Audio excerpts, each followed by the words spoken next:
కొత్త ప్రభుత్వాల్లో కొత్త పథకాలతో పాటు అభివృద్ధి పనుల కోసం పవన్ కళ్యాణ్ గారు 15 ఏళ్ళు సమయం అడుగుతున్నారు. ఇస్తారా? ఇస్తారు గవర్నమెంట్ జనాలు తప్పనిసరి ఇస్తారండి. ఈ ఇలాగ ప్రభుత్వం బాగుండి అన్ని రకాలు బాగుంటే అన్ని ఇస్తారు సార్. వాళ్ళు చాలా బాగుంది, అన్ని రకాలుగా బాగుండి చేస్తున్నారు కాబట్టి 15 అంటే 20 ఇచ్చినా పర్వాలేదు, తప్పులేదు. కొత్తగా ఆవకాయ అమరావతి పేరుతో రేపు 8, 9, 10 తారీఖు జనవరి పోయినసారి దసరా నుంచి దీపావళి వరకు కూడా ఈ కార్యక్రమాలు పెట్టారు. ఐడియా ఉందా సార్? ఏదైతే అమ్యూజ్మెంట్ కార్యక్రమాలు ఇలాగ ఎగ్జిబిషన్లు పెట్టారు కదా, అట్లాగనే మళ్ళీ పెడతారంట. బాగుంటుందా ఈసారి? కళలు, నైపుణ్యాలు, నాటకాలు బాగుంటాయి. చాలా డెవలప్ అవుతుంది కదండి. అన్ని రకాలుగా పెడితే అన్ని రకాలు డెవలప్ చేస్తే చాలా బాగుంటది. రేపు పండగ నిమిత్తం కూడా యూత్ కి కానీ యువతకు కానివ్వండి ఇవన్నీ తెలియాలని చెప్పి అంటున్నారు. తెలియాలి కదా ప్రజలకు కూడా. కాంటెంట్ తీసుకొస్తున్నారు. గోకిలు అది మొత్తం అంతా డెవలప్ చేయడానికి చూస్తున్నారు వీళ్ళంతా. పవన్ కళ్యాణ్ కానీ, లోకేష్ కానీ, చంద్రబాబు నాయుడు కానీ ఏదైనా సరే డెవలప్ చేయడానికి చూస్తున్నారు ప్రజలు. పిఎం బరిలో, ప్రైమ్ మినిస్టర్ బరిలో చంద్రబాబు గారు అంటున్నారు. మరి మన రాష్ట్రానికి అంత సాహసం బీజేపీ దక్కనిచ్చింది అంటారు. ఏమో చెప్పలేము కదా, అది అవకాశాలు బట్టి మనిషిని బట్టి ఉంటది. ప్రభు ఇప్పుడు బాగా చేస్తున్నాడు. ఇప్పుడు ఆయన ప్రధానమంత్రి చేస్తున్నాడు కదా మోడీ. ఇప్పుడు ఆయన తప్పించి పని చేయాలంటే తప్పు, అదే బాగోదు. చెయ్యొచ్చు తప్ప, అవకాశం ఉంటే ఆలోచన ఉండొచ్చు. కాకపోతే ఏంటంటే ఈయన ప్రైమ్ మినిస్టర్ ఆయన ఉన్నాడు కాబట్టి ప్రధానమంత్రి, అంత ముంచి వెళ్ళడానికి అవకాశాలు బాగోదు మనకేనా. ఇప్పుడు కూటమిలో ఉన్నారు కదా, కూటమి ప్రభుత్వం బాగా సహకరిస్తున్నాడు. మోడీ అన్ని విధాలా డెవలప్ అవుతుంది. రేపు రాబోయే రోజుల్లో కూడా చాలా బాగుంటది. ఉద్యోగాలు మటుకు డెవలప్. మొన్న ఏదో ఘటన జరిగింది, తర్వాత జనసేన కాదు 50 లక్షలు ఇవ్వాలని వీళ్ళు ప్రాధాన్యత. ఇప్పుడు మొన్న టీసీల జాబులు ఇచ్చారు, ఉద్యోగాలు ఇస్తున్నారు. 15,775 కానిస్టేబుల్ ఉద్యోగాలు ఇచ్చాడు. ఎంత ఇది ఆ ఎంలో ఆడు ఉన్నప్పుడు ఏం జరిగిందా? జగన్ అసలు నాశనం చేసి వదిలిపెట్టాడు కదా. పరా నరికేస్తాం, చంపేస్తాం, గొడ్లు ఏంటిది ఆ డైలాగులు. మేము ఏదైతే పాలనాపరమైన అంశాలు ఉంటే కనుక కరెక్ట్ చేసుకుంటాను పవన్ కళ్యాణ్ గారు. గీత దాటి మాట్లాడితే యోగి ఆదిత్యనాథ్ గారు ట్రీట్మెంట్ అన్నాడు కదా, ఇచ్చాడు స్టేట్మెంట్ అన్ని ఇచ్చాడు, బాగానే ఉంది. కాకపోతే ఏంటంటే వాళ్ళకు ఉండాలండి ఆలోచన. ప్రజల్లోకి వెళ్ళాలి, మళ్ళీ రావాలంటే మంచిగా మాట్లాడుకో, శుభ్రంగా చెయ్యి. ప్రతిపక్ష నాయకుడు నువ్వు అసలు లేదుగా, నీకు 11 సీట్లు ఇచ్చి కూర్చోబెట్టారు. ఇప్పుడు వాళ్ళు ఆలోచించలా.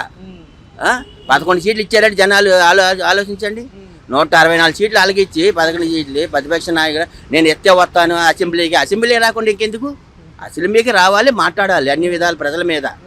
ఇంకా అంతే, ఇక్కడ సంగతులు అయిపోయింది. ఏంటంటే ఏం అనుకోవద్దు, ఇంకా మాట్లాడుకోవడం కూడా వేస్ట్. 2029 మాదేని అంటున్నారు మాజీ ముఖ్యమంత్రి. అన్ని ఉత్తు మాటలండి.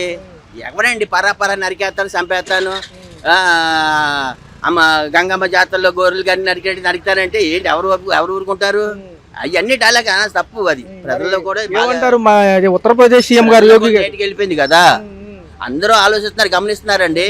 ఎవ్వరు కూడా ఈ పని అయిపోయింది, ఇంకా 11 సీట్లు కూడా రావు. ఇప్పుడు ఎలా ఉండదు అంటారు? అంటే ఈయన ఏమంటున్నారంటే గీత దాటి మాట్లాడాలు, చంపడాలు ఇవన్నీ మానుకోవాలా.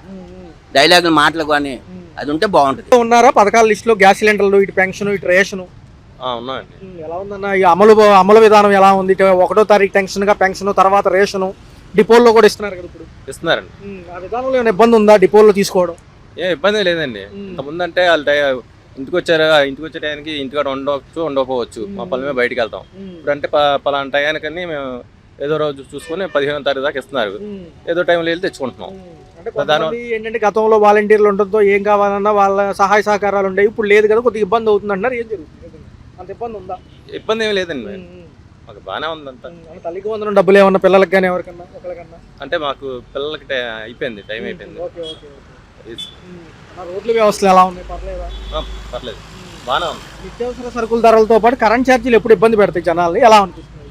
కరెంట్ ఛార్జీలు కొంచెం ఇబ్బందిగానే ఉంది, కానీ కొంచెం తగ్గిస్తే బాగుంటుంది. ఇల్లు స్థలాలకు ఏమైనా అప్లై చేసుకున్నారా, లేకపోతే ఇంటికి ఏమైనా టిట్కో ఇల్లు ఏపీ ప్రభుత్వాలు ఇచ్చేవి ఉంటాయి కదా? నేనైతే ప్రస్తుతానికి అయితే అప్లై చేయలేదండి. లాస్ట్ టైం చేసాం కానీ మాకు రాలేదు. ఇంతవరకు అసలు సొంత ఇల్లు అనేది లేదు. మరి మహిళలకి ఉచిత బస్సు ప్రయాణం కదా, ఎలా అనిపిస్తుంది? మగవారికి ఏమైనా ఇబ్బంది ఉంటుందంటారా? ఇబ్బంది ఏమి లేదండి. ఎప్పుడన్నా సండే అంటే ఎక్కువ అందరు జనాలు బయటకు వెళ్తూ ఉంటారు కదా, వెళ్ళినప్పుడే కొంచెం పనులు దొరుకుతున్నాయి. ప్రభుత్వాలు వచ్చాయి కొంచెం జరుగుతున్నాయండి పనులే. ఎక్కడ అట్లా బాగానే ఉందంతా. ఇసుక దొరుకుతుందా? ఇసుక ఇసుక దొరకకపోతే చాలా మంది రోడ్డుని పడతారండి, అవి పని చేసేవాళ్ళు. ఏమంటారు? పక్కనే అమరావతి, ఇది మొత్తం అవ్వాలంటే ఒక 15 ఏళ్ళు సమయం పడుతుందని పవన్ కళ్యాణ్ గారు అంటున్నారు. ఆయన కూడా గ్రామ అభివృద్ధి శాఖ కాబట్టి ఎక్కువ ఫోకస్ చేస్తున్నారు. ఎలా ఉంది ఆయన పనితీరు? ఎలా చూస్తున్నానండి, నేను సోషల్ మీడియాలో చూస్తున్నాం అంతా, చాలా బాగా చేస్తున్నారు. ఆయన గురించి మాట్లాడుకునే వాళ్ళే తప్ప ఆయన ఇచ్చేసే వాళ్ళు ఎవరు లేరు. బాగానే చేస్తున్నారు. గట్టిగా చూస్తామంటున్నారు ఈసారి ఈ ఆకతాయిల్ని అందరినీ కూడా కాళ్ళు కిల్లర్ కొట్టి గంజాయి బ్యాచ్ని ఇలాంటి వాళ్ళు లోపల కూర్చోబెడతాం ఆకురోడీలు అంటున్నారు. మంచి విధానం తప్పేం లేదండి, అలా చేయాలి. అలా చేస్తేనే కొంచెం కంట్రోల్లో ఉంటారు. ఏమంటారు, మాజీ ముఖ్యమంత్రి గారు కూడా ప్రజల్లోకి వస్తాం జనవరి అనంతరం అంటున్నారు. బస్సు యాత్రతో పాటు ప్రజా దర్బార్లు ప్రజల సమస్య పైన ఎలా ఉంటుంది?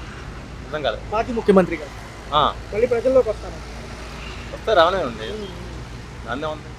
ఒకే ఒక మాట, స్థానిక సంస్థల ఎన్నికలు జనవరిలో ఉన్నాయి. మున్సిపాలిటీలతో పాటు గ్రామ పంచాయతీలు ఎలా ఉంటుంది? గ్రామ పంచాయతీ పంచాయతీ ఎలక్షన్స్ అంటూ ఉంటాం కదా, అవును. అవి కూడా రేపు జనవరిలో ఉన్నాయి. మన రాష్ట్రంలో ఎలా ఉంటుంది? ఉంటుంది, బాగానే ఉంటుంది. టోటల్గా ఒక మాటలో 2029 ఎలా ఉంటుంది? 2029 ఇప్పుడు ఈ జరుగుతున్న పరిస్థితులను బట్టి ఇంకా మెరుగుపరిస్తే ఇంకా ఖచ్చితంగా మళ్ళీ టీడీపీ కూటమి ప్రభుత్వం రావచ్చు.